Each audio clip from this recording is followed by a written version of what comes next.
इस्लामाबाद में मीडिया से गुफ्तगू करते हुए बिलावल भुट्टो जरदारी ने कहा कि वो खबरदार करते हैं कि अगर 1 यूनिट का सदारती निज़ाम नाफिज करने की कोशिश की गई तो मुल्क टूटेगा। उन्होंने मजीद कहा कि आवाम का ख्याल रखें वरना रिएक्शन आएगा। इस बजट में रिलीफ ना हुआ तो आवाम खुद निकलेंगे। आवाम एक हद तक बर्दाश्त कर सकते हैं, आप आवाम पर बोझ डालने वाले हैं और हम उसे बर्दाश्त नहीं करेंगे। उन्होंने कहा कि आप कहते थे कि IMF से डील लेने से पहले खुदकुशी कर लूंगा, लेकिन आपने कौमी असम्बली और सेनेट को एतमाद में नहीं लिया। तहरीक इंसाफ के रहनुमा जहां सदारती निजाम लाने की बात कर रहे हैं, वहां चेयरमैन पीपल्स पार्टी के इस बयान पर हमारा सवाल रिपोर्ट कार्ड में कुछ इस तरह से है। PTI के रहनुमाओं के सदारती हक में बयानात। बिलावल भुट्टो कहते हैं कि खबरदार करता हूं, 1 यूनिट या सदारती निजाम नाफिज किया गया तो मुल्क टूटेगा। आपसे ये जानना चाहेंगे कि क्या हुकूमत को चेयरमैन पीपल्स पार्टी की धमकी को संजीदगी से लेना चाहिए, हाँ या नहीं? सबसे पहले सलीम साफी साहब की तरफ जाएंगे।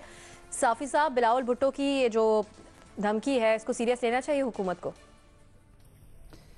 नहीं, देखें एक चीज़ तो सब पे वाज़ेह हो गई है कि ये जो कुछ बनाया गया था ये चलने वाला नहीं, बल्कि हर किसी के जहन में ये है कि अगर ऐसे ही चलता रहा तो ना जाने इस मुल्क का क्या होगा। तो जो पहले भी मैं अर्ज़ कर चुका था कि जो वोट देने वाले हैं वो हैरान हैं और गिनने वाले परेशान हैं, और इसका एहसास इमरान खान को भी शायद हो गया है, इसलिए वो खलवतों में असम्बली को तोड़ने की धमकियां दे रहे हैं। तो अब या तो ये हो सकता है कि मुतबादिल पॉजिटिव हल की तरफ चला जाए। दूसरा, जो पाकिस्तान में रिवायत रही है कि नहीं, एक गंद को छुपाने के लिए उससे बड़ा गंद किया जाए, तो वो जो मुख्तलिफ कोई अपनी खिफ़त मिटाने के लिए, कोई लोगों की तवज्जो हटाने के लिए इस तरह के शोशे चोड़े जा रहे हैं। तो पहले कुछ और प्रैक्टिस के ज़रिए सदारती निज़ाम का शोशा चोड़ा गया, और अब शाह फरमान साहब जो कि खैबर पख्तूनख्वा के गवर्नर हैं और जो इमरान खान साहब के बड़े पुराने साथी हैं, 96 से उनके साथ हैं, उनके ज़रिए ये सदारती निज़ाम का शोशा चोड़ा गया। लेकिन जो बिलावल की तशवीश है वो अपनी जगह पे दुरुस्त है, लेकिन मेरे ख़्याल में ये मुमकिन नहीं है और न ये मुल्क इस वक्त इसका मुतहम्मिल हो सकता है कि निज़ाम की तब्दीली यानी पार्लिमानी की बजाय सदारती लाना या किसी और एडवेंचर का ये मुल्क मुतहम्मिल नहीं हो सकता, और ना वो फिजिबल नज़र आ रहा है। सही, इस वक्त मुतामिल नहीं हो सकता मुल्क इसका। मजहर अब्बास साहब, लेकिन कुछ हल्के जो हैं वो सदारती निज़ाम के ऊपर बहुत ज़्यादा बात भी कर रहे हैं, ख़ासतौर पर हुकूमती, और ये भी बता रहे हैं कि किस तरीके से फ़ायदेमंद साबित हो सकता है। और कुछ लोग पुरानी वज़ीर आज़म की गुफ्तगू भी इस वक्त सोशल मीडिया पर शेयर कर रहे हैं जिसमें वो सदारती निज़ाम की हिमायत कर रहे हैं। तो ऐसे में चेयरमैन पीपल्स पार्टी को ये कहना चाहिए उनकी तशवीश दुरुस्त है? देखिए, डिबेट में कभी कोई हर्ज नहीं होता, आर्गूमेंट्स में कभी कोई हर्ज नहीं होता। पहली चीज़ तो ये कि वो जो बात कह रहे हैं वो अपनी जगह बिल्कुल दुरुस्त है कि सदारती निज़ाम बहुत खौफनाक होगा इस तरह की जो कॉम्पोजिशन है हमारी, और उसका बहुत ही मंतकी जवाब यही है कि जहाँ एक सूबा इतना ज़्यादा डोमिनेट कर रहा हो, क्योंकि इसमें आप दूसरे मुल्कों की मिसाल नहीं दे सकते जहाँ सदारती निज़ाम है, वहाँ इस तरह की कॉम्पोजिशन नहीं है जिस तरह की पाकिस्तान में है कि जी अगर आपने उस तरह का सदारती निज़ाम लेकर आए जो कि मैं समझता हूँ कि अगर आप डिबेट करें तो उस लिहाज से शायद गैर जमहूरी या गैर आइनी भी ना हो। तो ये बात मेरा ख्याल है गवर्नमेंट की तरफ से एक वजाहती, बहुत ही कॉम्पैक्ट वजाहती बयान ज़रूर आना चाहिए। हालांकि जो पार्लियामेंट की कॉम्पोजिशन है उसमें ये मुमकिन नज़र नहीं आ रहा, लेकिन जब आपके मिनिस्टर्स, आपके गवर्नर, आपके लोग इस चीज़ का दिफा करना शुरू कर दें, जबकि वो पार्लिमानी निज़ाम के तहत मुंतखब होकर आए हैं, तो फिर ये होता है कि शायद कहीं ना कहीं ये चीज़ अंडर डिस्कशन है और ये फिलर्स छोड़े जा रहे हैं। और हमारे मुल्क में जो तारीख रही है उसमें बात स्टार्ट ही फिलर से होती है। फिर आज अगर सेनेट में रज़ा रब्बानी साहब की तकरीर देखें तो वो ये कह रहे हैं कि आपने अनइलेक्टेड लोगों को इतनी तादाद में ले आए हैं और वो कैबिनेट में भी बैठते हैं, वो लोग जो लोग ओथ नहीं लेते वो इस तरह के आपके कॉन्फिडेंशियल और सीक्रेट्स उनके साथ शेयर होते हैं। तो ये सारी चीज़ें तशवीश की बाइस तो हैं, लेकिन मेरा ख्याल है कि बिलावल को थोड़ी सी इस लिहाज से एहतियात करनी चाहिए कि जब आप ये बात कहते हैं कि मुल्क टूट जाएगा तो ये बड़ी सीरियस बात है। सही न्यायी साहब, लेकिन अगर सदारती निजाम का ऐलान कर दिया जाए जब पानी सर से गुजर जाए, क्योंकि पीपल्स पार्टी का इसके ऊपर एक प्रिंसिपल स्टैंड है, तो उससे पहले ही तंबीह कर देना पीपल्स पार्टी के चेयरमैन की तरफ से, क्या ये दुरुस्त है या नहीं? देखिए जी, मैं बड़े मुदमाना तरीके से मदर साहब से थोड़ा सा इख्तलाफ करते हुए उन्हीं की बात को आगे चलाऊंगा कि चंद चीज़ों के ऊपर डिबेट नहीं हो सकती, और उसमें पाकिस्तान का निज़ाम हुकूमत और दूसरा पाकिस्तान का नज़रिया। देखें, कायद आज़म रहमतुल्लाह अलैह और जो हमारे फाउंडिंग फादर्स थे, जो लेजिस्लेटिव असेंबली थी 1946 45 46 की, उसने क्या निज़ाम बनाया था? वेस्टमिनिस्टर डेमोक्रेसी की थी। फिर पहली दफ़ा जब हमारे नुमाइंदगान को एक दफ़ा बोगरा फार्मूला 1954 में, और फिर 1956 में जब हमने पहला आइन अपने बनाया, तो क्या बनाया? पार्लिमानी। किन्होंने बनाया? मुंतखब नुमाइंदों ने। सदारती निज़ाम किससे चुना? डिक्टेटर्स ने। फिर 1973 में फिर मुंतखब नुमाइंदों को दोनों तरफ से, मशरक़ी पाकिस्तान जो बांग्लादेश बन चुका था और मगरबी पाकिस्तान जो पूरा पाकिस्तान बन चुका था, कौन सा निज़ाम मुंतखब किया? इंडिया में ये चल सकता है, दुनिया में ये चल सकता है, हमारे मुल्क में नाकिस है।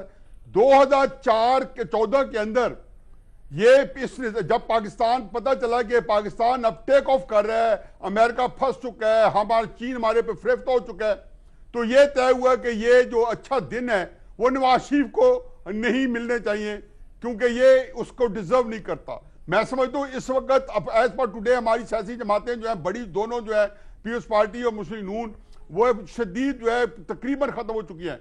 उस निज़ाम के साथ ये कोई तीसरा निज़ाम वज़ा करना चाहते हैं, क्योंकि तसल्ली इसमें भी नहीं हो रही। ये कुछ कर लें। मेरे जो साथियों ने कहा है, मदर साहब ने कहा है, सलीम साफी साहब ने कहा, मैं फुली एग्री करता हूं कि इसके कॉन्सिक्वेंसेस जो आपसे नहीं संभाले जाएंगे। भट्टी साहब, ठीक, न्याय साहब से पहले बात कर रहे थे, क्या हुकूमत पूरा एतमाद है कि जो अपोजिशन की सूरत हाल है इस वक्त कमजोर है, जमातें अपोजिशन की, तो आ सकता है सदारती निजाम, इसीलिए बार बार वुज़रा बयान देते हैं ऐसे? देखिए जी, मैं तो कहता हूं दोनों धड़ों को सीरियस न लें। अभी वजीर आज़म ने नहीं कहा, हुकूमत का कोई पॉलिसी बयान नहीं आया। फ़रोग नसीम साहब कह चुके हैं कि 5 उन्होंने बताया कि इस तरह सदारती निज़ाम आ सकता है, मगर उन्होंने कहा है कि कोई हुकूमत के यहाँ ये तजवीज़ ज़ेर गौर नहीं है। फवाद चौधरी जब बहसीयत वज़ीर इत्तलात थे तो उन्होंने कहा था कि कोई हम इस सदारती निज़ाम पर बात नहीं कर रहे। अब वो जब ये हो, वज़ीर आज़म खुद कोई बात ना करे, कोई बयान ना दे, लिहाजा ये और अगर वाकई वो चाहते हैं तो कोई पॉलिसी बयान आने दें, फिर उस पर बात कर लेंगे कि सदारती निज़ाम कितना बुरा है या पार्लिमानी निज़ाम कितना अच्छा है, या क्या होना चाहिए या क्या नहीं होना चाहिए। लिहाजा जो इक्का दुक्का जो तब्दीली शेर है ना, इनकी बातों को सीरियस ना लें, चूंकि करने का कोई काम है नहीं या कुछ कर पा नहीं रहे, लिहाजा ये शोशे हुकूमती परफॉर्मेंस या तवज्जो हटाने की एक कोशिश है। और इसे भी ऐसे ही लें जैसे 55 रुपए पे फी किलोमीटर हेलीकॉप्टर का सफर था, कलभूषण जा चुका था, गीजर लग्जरी आइटम है, 5 हफ्तों में नौकरियों की बरसात होगी, सिंध हुकूमत गिरा देंगे, बेनजीर इनकम सपोर्ट प्रोग्राम तब्दील कर देंगे, पीईसी की चेयरमैनी नहीं देंगे। ये लिहाजा इनको बिल्कुल ऐसे ही एक बयान ले। अभी तक जहां तक बिलावल की बात है तो उनका भी मेरा ख्याल है कि परहेज के तौर पर अगले 3 महीने उनके बयानात को भी सीरियस ना लें। ये 18वीं तरमीम को छेड़ा तो लात मार दूंगा, सिंध कार्ड, रिवान यूनिट और अब सदारती निज़ाम, सारा पेट दर्द JIT मनी लॉन्ड्रिंग है, जाली अकाउंट्स हैं, करप्शन है, और वो फंस गए हैं चूंकि इस तरह मुसीबत में, तो ये लिहाजा वो अनवर मजीद तक के दिफा हो रहे हैं। लेकिन मुझे पता है कि यहाँ ऐसी बातें चलती हैं। पिछले 3 दिनों से मईशत का मामला खत्म हो गया है, पाक भारत टेंशन खत्म हो गई है, पाक ईरान मामला खत्म हो गया है, पाक अफगान मामला खत्म हो गया है, बारिशें हुई और गंदम का क्या हाल है खत्म हो गया है, दवाइयों की कीमतें खत्म हो गई हैं। सिर्फ और सिर्फ पार्लियामेंट में और टीवी चैनलों पे और हर तरफ एक ही मामला चल रहा है कि साहिब को साहिबा कहना चाहिए कि नहीं कहना चाहिए, साहिबा क्या कह दिया और क्या नहीं कह दिया, और बस वही मामला चल रहा है। तो ये गुलामों का मुल्क है, इसमें चुगलियां छोड़ते हैं और लिहाजा ये भी एक मुफीद बयान है, इस पर भी मुफीद बहस होती रहेगी। अभी तक चूंकि हुकूमत ने कहा कुछ नहीं, इसलिए मैं तो इस पर कुछ नहीं कहना चाहता। बाबर साहब, ये तवज्जो हटाने की कोशिश है या फिर वाकई कुछ ज़ेरे गौर है आपके ख्याल में, क्योंकि हुकूमत बाकायदा तौर पे इसके ऊपर कोई बात नहीं कर रही? अब सा हुकूमत बेचारी का इसमें क्या कसूर है? देखिए, आज तक जितने भी सदारती निज़ाम आए वो कोई हुकूमत तो लेके नहीं आई, हमारे आइन के अंदर एक तरीकाकार वजह है कि अगर आप आइन को तब्दील करेंगे तो वो पार्लियामेंट की 2/3 मेजॉरिटी से तब्दील कर सकते हैं। सो छोड़ देते हैं एक सेकंड के लिए फेडरलिज्म को अपनी जगह पे, जिसका ज़्यादा कंसर्न है 18वीं तरमीम के कॉन्टेक्स्ट के अंदर। वो एक अलग डिबेट है कि सूबों की ऑटोनॉमी को नहीं, लेकिन सेंटर के अंदर आप तब्दील कर सकते हैं। क्या होगा कि पार्लियामेंट के बजाय प्रेसिडेंट डायरेक्टली इलेक्ट होना शुरू हो जाएगा, वही पार्टीज रन करेंगी और डायरेक्ट इलेक्शन होना शुरू हो जाएगा। हो सकता है बिलावल भुट्टो जरदारी को कम परेशानी होनी चाहिए इस डिबेट की।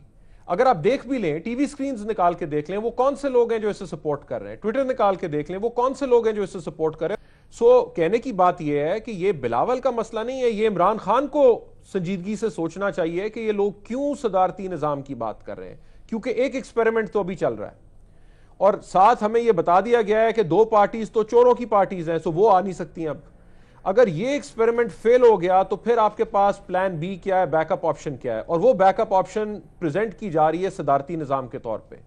तो ये इमरान खान साहब को सोचना चाहिए कि अगर ये सदारती निजाम आया तो इमरान खान साहब को कोई सदर नहीं बनाने वाला यहां पे, क्योंकि उनका एक्सपेरिमेंट फेल हो चुका होगा। उनके नीचे ये जो आधी टेक्नोक्रेटिक और आधी पीटीआई और आधी बाकी जमातों की इस वक्त हुकूमत चल रही है, ये अगर फेल हो गया तो फिर अगर सदारती निजाम आया तो वो खान साहब नहीं उसे लीड कर रहे होंगे।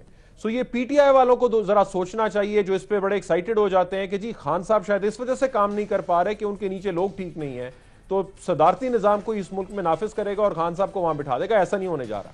सही, एक बैकअप प्लान के तौर पर, ऑप्शन के तौर पर सदारती निजाम को देखा जा रहा है।